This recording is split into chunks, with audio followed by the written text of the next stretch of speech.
के इस्तीफे पर के विवाद पर अब जेपी नड्डा का बयान सामने आया है।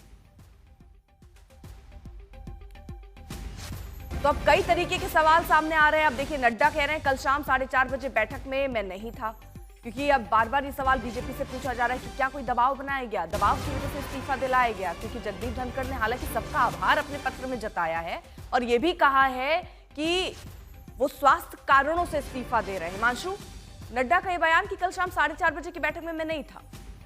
क्योंकि कल देर शाम जो है रक्षा मंत्री राजनाथ सिंह के संसद भवन में जो रूम है उसमें एक बैठक चल रही थी, जिसमें गृह मंत्री अमित शाह, जेपी नड्डा, राजनाथ सिंह, मनोहर लाल खट्टर, शिवराज सिंह चौहान, एस जयशंकर, निर्मला सीतारमण, तमाम मंत्री जो है वहां पर थे।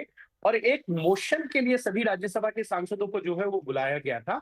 जस्टिस वर्मा के खिलाफ जो मोशन लेके आना है राज्यसभा में, उसको लेकर सभी सांसदों को बुलाकर उनके हस्ताक्षर लिए गए थे। क्योंकि विपक्षी सांसदों ने राज्यसभा के अंदर जो है मोशन को मूव किया था।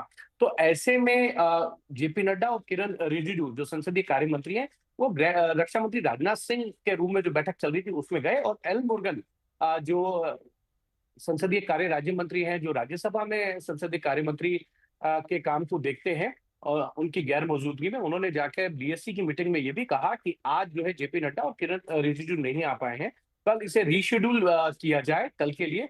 और उसके बाद इस बैठक को रीशेड्यूल भी कर दिया गया था।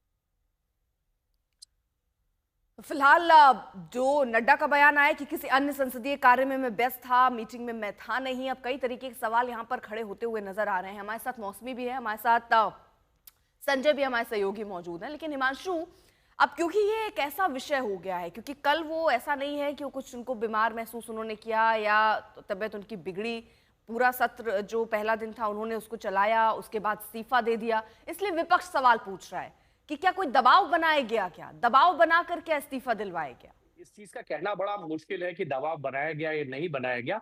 लेकिन एक अनशेड्यूल मीटिंग उन्होंने राष्ट्रपति से की, जो शेड्यूल में नहीं थी। अमूमन क्या होता है, राष्ट्रपति के साथ जब भी कोई मुलाकात होती है तो शेड्यूल होती है, लेकिन उपराष्ट्रपति अनशेड्यूल बैठक तो उन्होंने की। वहां जाके उन्होंने इस्तीफा जो है वो राष्ट्रपति को दिया और उनको अवगत कराया अपने स्वास्थ्य कारणों से। और उसके बाद उन्होंने ये कहा कि वो अपने पद पे नहीं रहना चाहते हैं स्वास्थ्य कारणों से। और परिवार के अंदर जो भी चीजें तय हुई हैं उसके बाद उन्होंने ये फैसला लिया है कि वो राष्ट्रपति उपराष्ट्रपति के पद पर नहीं रहेंगे, इस्तीफा दे रहे हैं, स्वास्थ्य कारण है। मार्च में मैंने पहले भी बताया कि उनके स्वास्थ्य को लेकर वो एम्स में एडमिट हुए थे, वहां उनको स्वास्थ्य लाभ मिला। उसके बाद जब वो उत्तराखंड गए पिछले महीने, तब भी कुछ प्रॉब्लम देखने को सामने आई थी। तमाम इस तरीके की चीजें हैं। लेकिन ये कहना कि दबाव बनाया गया या नहीं बनाया गया, ये बात तो जगदीप धनखड़ बता सकते हैं कि उन पर दबाव था या नहीं था। लेकिन इतना जरूर है, जगदीप धनखड़, क्योंकि उनका सेंस ऑफ ह्यूमर बहुत अच्छा है, वो अपनी बातों को बहुत अच्छे तरीके से रखते हैं। सदन में हम सबने देखा है, उन्होंने कहा कि मैं सबके सामने झुक जाता हूँ, मुझे कोई किसी तरीके का वो नहीं है। लेकिन मैं अपना अपमान जो है वो बर्दाश्त नहीं करता। जब कल्याण बैनर्जी ने